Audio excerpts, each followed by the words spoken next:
আদ্রিতার চোখে নীল ছিল নিছকই একজন চাকর। সে সারাদিন আদ্রিতার ফাই ফরমাস খেটেও ওকে সন্তুষ্ট করতে পারত না।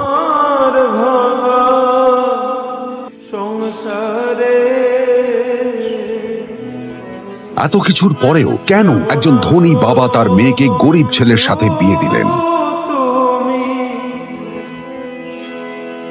তোমার ভাঙা সংসারে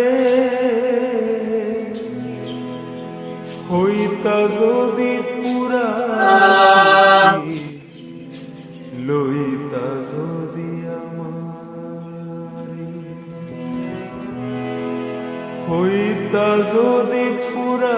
এবং তারপরে সেই মেয়েটি তার গরিব স্বামীর কাছ থেকে নতুন বছরে এমন একটা গিফট পেয়েছিল যে তার চক্ষু স্থির হওয়ার জোগাড় হয়েছিল। আর ওর স্বামী সম্পর্কে সত্যিটা জানার পর তো ও প্রায় অজ্ঞান হয়ে গিয়েছিল। তোমার বালিশ চাদর বুক বিছাইয়া দিতাম তোমায় করিতাম